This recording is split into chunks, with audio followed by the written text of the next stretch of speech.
Hello everybody, and welcome to another video here on Two Guys Four Wheels. And today's video is going to be a rather special one, and that's not just due to the fact that it's actually just our second video. No, it's rather because of the four wheels we're about to drive today. Because these four wheels belong to the all-new Audi Q8. And this car is a complete new model for Audi. And that is actually already in itself rather special. But what is more, it is the very first time that the guys from Ingolstadt try to enter the market of SUV coupes, or SUV coupes. Yes, and I must say, they are rather late to the party when it comes to that. But I mean, look at the car. It is just beautiful, isn't it?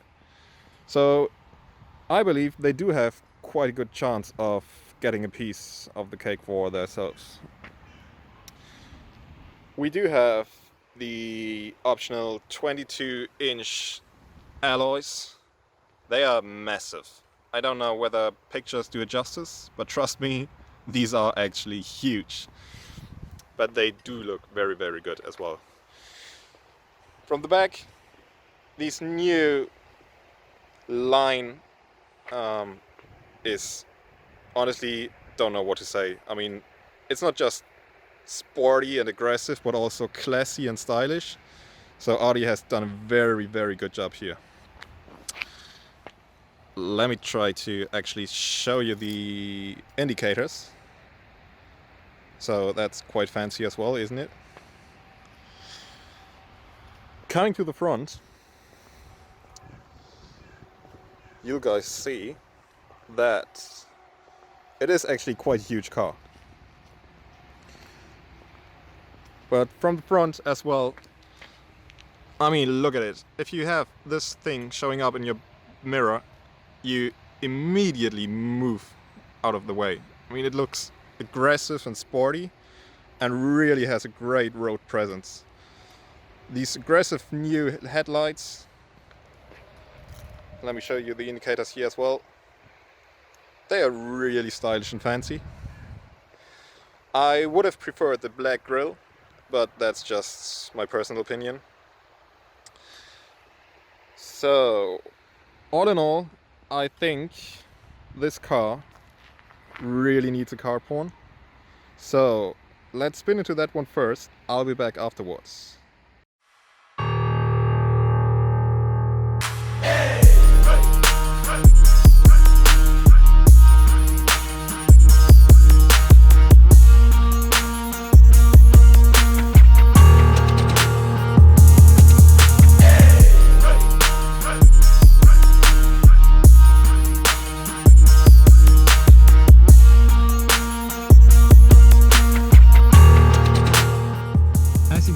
I am back in the car now, and well, let's actually start with firing up the engine. So, and what you immediately notice once you step into this thing is the high quality of this really nice interior. And that might be not too much of a surprise for a lot of you guys, since Audi is well known for their high quality and really nice interiors anyway. But to be honest, I was a bit skeptical with regard to the new design line of the A6, 7, 8 and now the Q8. So especially with regard to these two screens in the center console. I mean, yes indeed, they look rather nice. However, I think they are not too functional, to be honest. And I mean, yes, a car should look nice from the inside, but it should be functional and usable as well, shouldn't it? And to be honest, I mean, it is quite smooth and responsive, and especially with the navigation, you have this screen down here, which you can actually use to write the address. Well, the navigation, yes, that's really smooth as well. Immediately responds. But still, I mean, don't know whether you can see that on camera, but you actually, and I know that's a general problem with touchscreens, you can actually see every single fingerprint. And I can already imagine if I would own this car, I literally would have to clean the touch screens every single time after a drive, and that might be quite annoying. And yes, indeed, you might be able to get your head around that, but I'm not too sure whether I really want that, especially if it's a car with this price tag. I mean, this thing costs above 100,000 euros. That's quite a lot of money, and I believe the car should be more or less perfect for that money. The digital cockpit, I mean, that's great. We know that from previous models, but there was really no need to change anything since Audi is actually one of the, or maybe even the best producer of digital cockpits. The steering wheel, I think there's nothing new either. Apart from that, yes, I mean, again, no question whatsoever, it is a gorgeous interior. And yeah, it's all about these two screens in the middle. That's what bothers me a bit. But one thing I have to point out is actually, don't know whether you can hear that, but there's some kind of click sound, so really nice sonic feedback. That's quite well, quite a nice solution. Yes, anyhow, let's get away from the screens and the interior and actually start moving. So let's hit the road.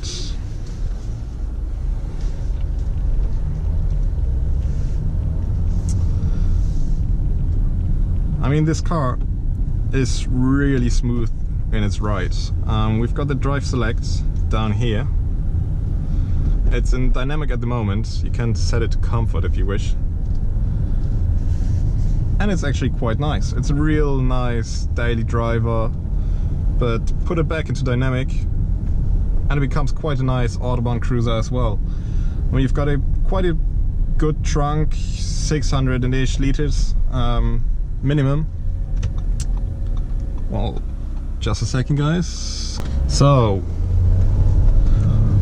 where was I? I think, yeah, drive select. So this thing is spec'd with the air suspension, and all you need is one button and it actually becomes quite a dynamic car.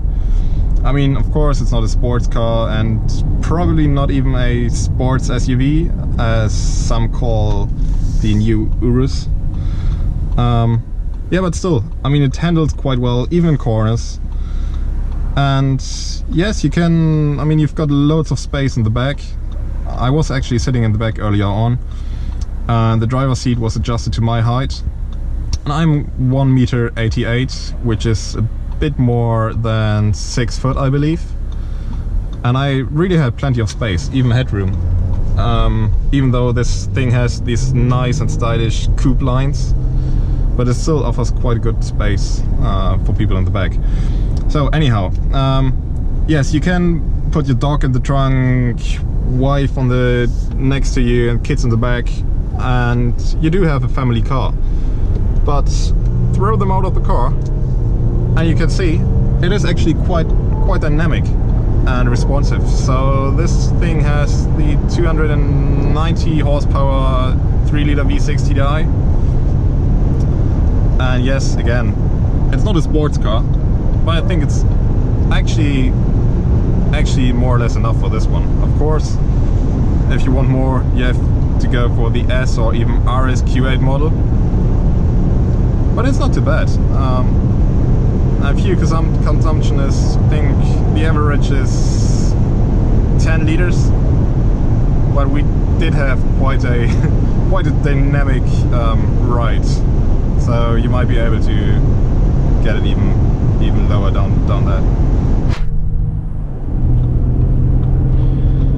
Well, and since we're on a de-restricted part of the German Autobahn, I think what's left is a proper high-speed run. So let's see whether we are able to actually hit the 245 kilometers per hour that this thing is able to run. So, I mean, it's not too busy at the moment, luckily. So we might be lucky to actually get there.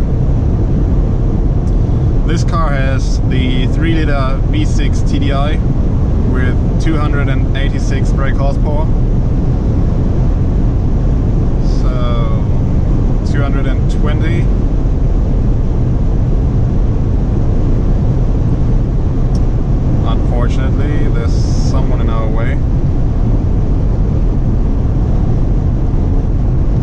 again. Full throttle.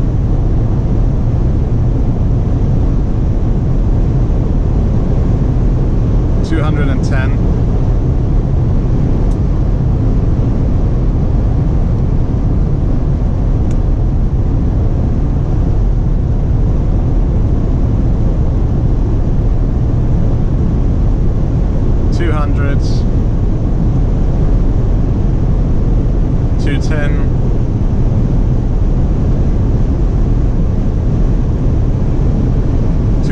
And again someone in our way. The suspension settings are in sport, of course, but still the drive is actually rather smooth. Okay, now it looks good. So 180, 190, 200,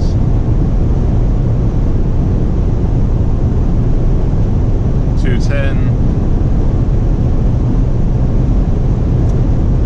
220,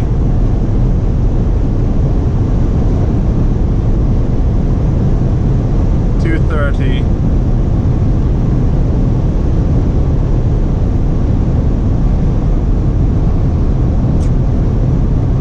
2 bad, guys. That was quite close.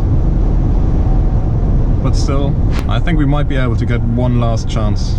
So let's wait for the truck to move and then hit the pedal again. So 3, 2, 1.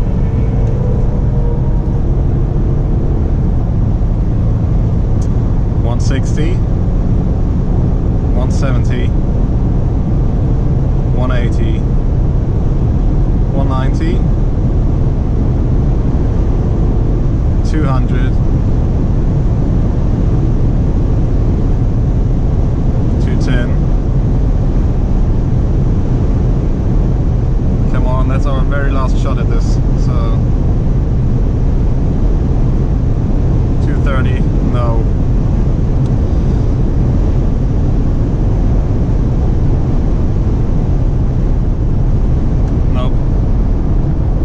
I mean, at least the brakes do work quite well as well. Okay, one last try. That's very good for the fuel consumption, by the way, what we do here. 200.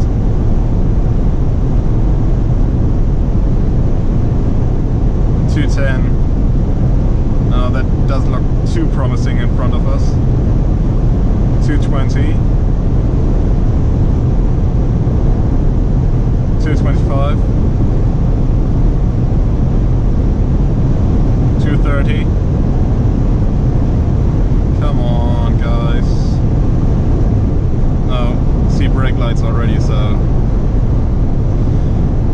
yeah, I think 230. That's probably it for the day. Well, we'll see. We might be able to try it the other way, but to be honest, it looks even busier that way. So yes, 230. So I mean, the car up to around about 200 kilometers per hour, it is actually quite responsive. Above that, it does lack a bit of power, even though it actually has 290-ish horsepower, 286 I believe to be exact. Well, but still, I mean, the RS model will be a whole nother level. That'll be probably a real competitor to the Lamborghini Urus, with which it also shares the platform, by the way. Yeah, the RS Q8 will then be a real super SUV, so to say. Unfortunately, guys, that was our high-speed run. But let's see, we can turn around here and try it the other way. We'll be right back once we're back on the Autobahn. It is spec with tech all over. I mean, name it, this car has it.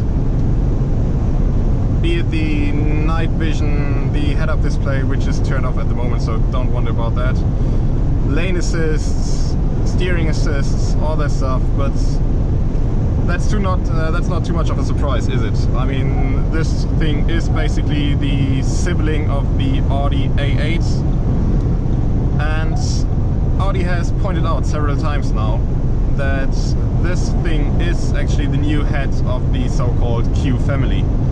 And to be honest, it really lives up to this title and does a great job, especially bearing in mind that this is actually the very first time that Audi has designed and built a SUV coupe. So they did not have really experience in this market. I mean, of course, they are great at building SUVs, as we can tell by the Q8, sorry guys, Q7, Q5, all that stuff. But they never had a SUV coupe before, even though competitors such as BMW with their X6 or X4 for instance, or Mercedes with their GLE or GLC coupe, they are already well established in the market. And I must say, I mean, we were driving the GLE and GLC coupe just recently, and this thing really impressed me quite a bit. I mean, again, I was a bit skeptical with this car, when it, especially with regard to the interior. Looks from the outside, no question whatsoever. It's gorgeous, it's sporty, aggressive, all you would need.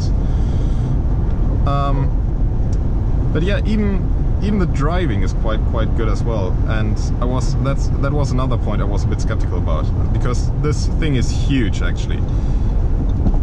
It weighs a bit more than 2 tons. It's 5 meter long, 2 meter wide, without the mirrors actually. So it is really big and heavy car. But even now, I mean, it's, well, not quite, but nearly 70 kilometers per hour in the corner. No problem whatsoever. So let's turn right back here.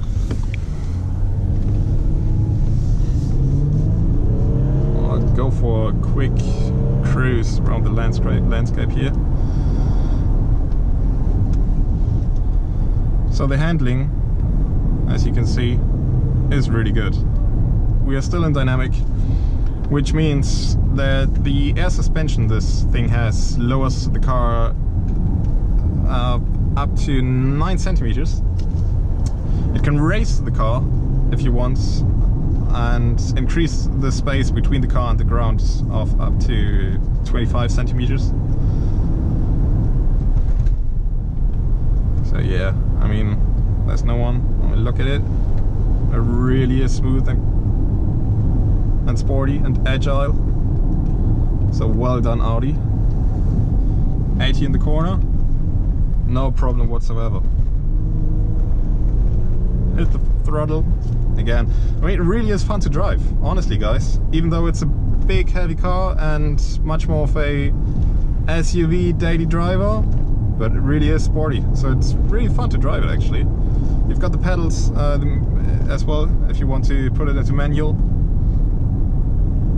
Again, 90 in the corner, no problem for this thing. So the suspension really does a great job. And it's actually not too hard. I mean, you know it from supercars that you have a really bumpy ride. Nope, not with this thing. So there's a bit of a dark part, so it'll probably turn on the lights, which is quite nice as well. So let's see. And yeah, so look at the interior. It really is nice. These like ambient lighting all over here. Great job, Audi, really well done. And back on the throttle, corner. Seriously guys, I could do that all day long. Yeah, so that's pretty much it. That's our drive for now. I hope you enjoyed the video. Make sure you hit the subscribe button, share, like, and we'll see you soon next time. Cheers.